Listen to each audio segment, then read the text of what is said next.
Assalamualaikum warahmatullahi wabarakatuh. Hai semua, saya Akil Nabila Hiska dengan NIM 233700045, berasal dari Prodi Pendidikan IPS Fakultas Ilmu Sosial Universitas Negeri Padang. Tujuan saya membuat video ini yaitu untuk memenuhi tugas dari Bapak Zul Afdal dengan mata kuliah Konsep Dasar Ilmu Ekonomi sebagai tugas Project Based Learning, yaitu video project. Baiklah, langsung saja kita masuk pada submateri yang pertama, yaitu pengertian penawaran. Penawaran dalam ilmu ekonomi adalah banyaknya barang atau jasa yang tersedia dan dapat ditawarkan oleh produsen kepada konsumen pada setiap tingkat harga selama periode waktu tertentu. Penawaran dapat dipengaruhi oleh beberapa faktor, seperti harga barang, jumlah produsen, situasi politik, kemajuan teknologi, dan persediaan sarana produksi yang akan dijelaskan setelah ini juga.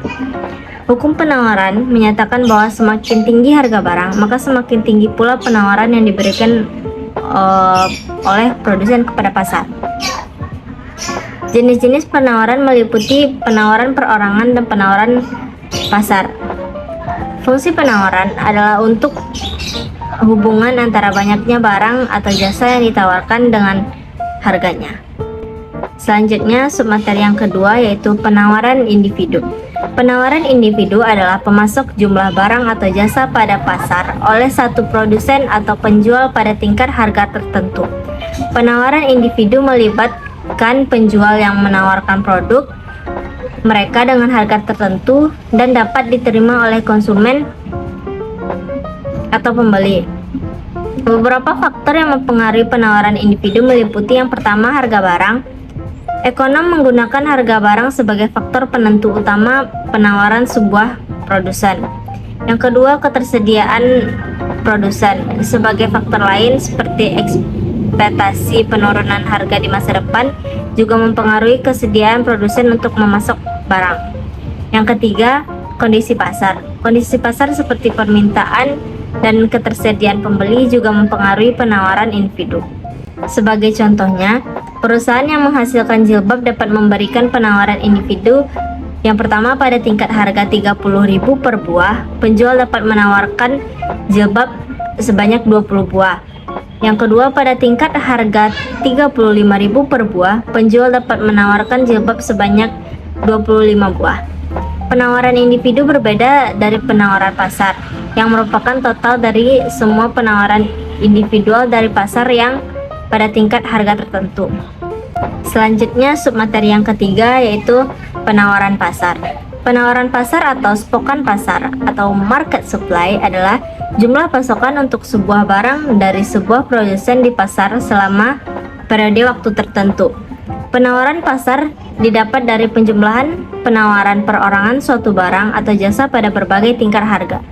Fungsi penawaran menggambarkan hubungan antara harga dan jumlah yang ditawarkan. Ada beberapa faktor yang mempengaruhi penawaran pasar. Yang pertama, harga barang. Kurva penawaran menunjukkan bahwa semakin tinggi harga barang, semakin besar barang yang ditawarkan oleh produsen di pasar. Yang kedua, ketersediaan produsen. Ketersediaan produsen untuk menawarkan barang dapat dipengaruhi oleh faktor seperti ekspektasi penurunan kemajuan teknologi dan persediaan sarana produksi. Yang ketiga, kondisi pasar. Kondisi pasar seperti permintaan dan kesediaan membeli juga mempengaruhi penawaran pasar. Kurva penawaran pasar memiliki bentuk yang positif, yang menunjukkan bahwa kuantitas penawaran meningkat seiring meningkatnya harga barang. Namun, perubahan dalam faktor-faktor lain seperti teknologi yang baru yang lebih canggih atau kenaikan pajak dapat mempengaruhi posisi kurva penawaran pasar itu sendiri. Selanjutnya, submateri yang keempat yaitu hukum penawaran. Hukum penawaran adalah aturan utama dalam ekonomi yang mempertimbangkan faktor-faktor yang mempengaruhi produsen saat menawarkan barang atau jasa kepada konsumen. Bunyi hukum penawaran yaitu, jika harga naik, penawaran meningkat, sehingga jika harga turun, penawaran juga akan turun. Hukum ini menunjukkan bahwa terdapat hubungan positif antara barang terhadap harga barang dan jumlah barang yang ditawarkan. Ketika harga suatu barang naik, penawaran barang tersebut juga akan meningkat dan sebaliknya. Hukum penawaran juga memperhitungkan penawaran marginal, di mana produsen memilih untuk menawarkan produknya sesuai dengan harga pasar, serta penawaran submarginal yang terjadi ketika produsen tidak mendapatkan laba sebanyak produsen dengan penawarannya yang lain. Submateri yang berikutnya yaitu kurva penawaran. Kurva penawaran adalah salah satu unsur dalam ilmu ekonomi yang menggambarkan jumlah penawaran atas barang atau jasa dari produsen. Kurva penawaran memiliki bentuk yang positif, yang menunjukkan bahwa jumlah barang yang ditawarkan akan meningkat seiring meningkatnya harga barang. Ciri-ciri kurva penawaran yang pertama, kurvanya berbentuk garis lurus. Yang kedua, kurva bergerak dari kiri bawah menuju kanan atas. Yang ketiga, bila terjadi peningkatan penawaran harga barang atau jasa, kurva akan bergerak ke arah kanan. Submateri yang selanjutnya yaitu fungsi-fungsi yang mempengaruhi penawaran. Yang pertama, harga barang. Menurut hukum penawaran, jika harga barang naik, maka jumlah barang yang ditawarkan akan meningkat, dan sebaliknya. Harga barang merupakan faktor utama yang mempengaruhi kecil besarnya penawaran. Yang kedua, ketersediaan produsen. Kesediaan produsen untuk menawarkan barang dapat dipengaruhi oleh faktor-faktor seperti ekspektasi penurunan harga, kemajuan teknologi, dan persediaan sarana produksi. Yang ketiga, kondisi pasar. Kondisi pasar seperti permintaan dan kesediaan pembeli juga mempengaruhi penawaran. Yang keempat, kebijakan pemerintah. Kebijakan pemerintah seperti kebijakan fiskal dan monetari dapat mempengaruhi penawaran barang atau jasa. Yang kelima, faktor non-ekonomi. Faktor non-ekonomi seperti bencana alam, perubahan cuaca, dan perubahan sosial dapat mempengaruhi penawaran barang atau jasa. Maka dari itu, fungsi penawaran menunjukkan hubungan antara harga barang dan jumlah barang yang ditawarkan oleh produsen itu sendiri. Selanjutnya, submateri tentang faktor-faktor yang mempengaruhi penawaran. Yang pertama, harga barang. Harga barang sendiri merupakan faktor utama yang mempengaruhi penawaran. Balik lagi dengan hukum penawaran, jika harga naik, maka jumlah barang yang ditawarkan akan meningkat.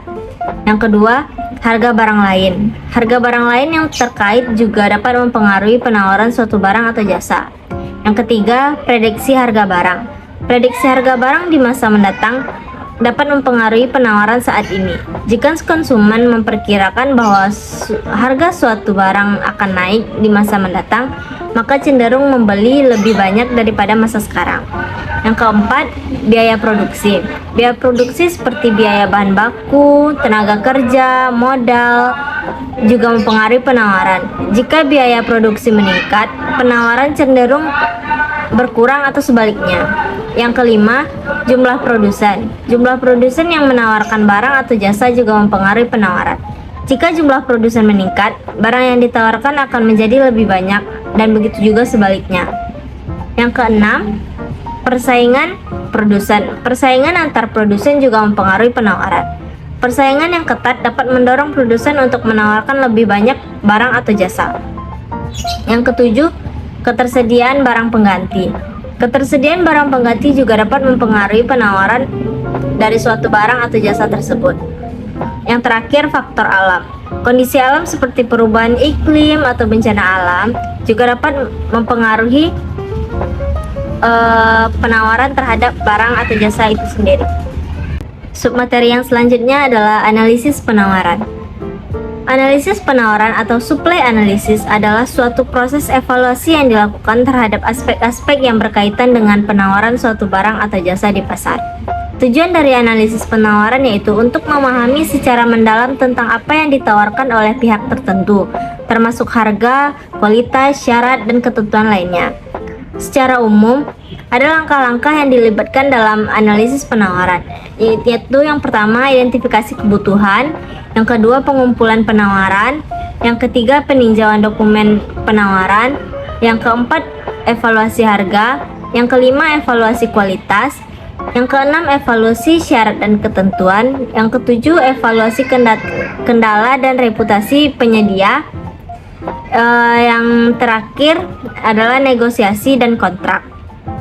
Analisis penawaran yang teliti dan sistematis membantu untuk memastikan bahwa keputusan pembelian didasarkan pada informasi yang baik dan sesuai dengan kebutuhan serta anggaran perusahaan atau individu yang bersangkutan. Submateri yang selanjutnya yaitu keseimbangan permintaan dan penawaran.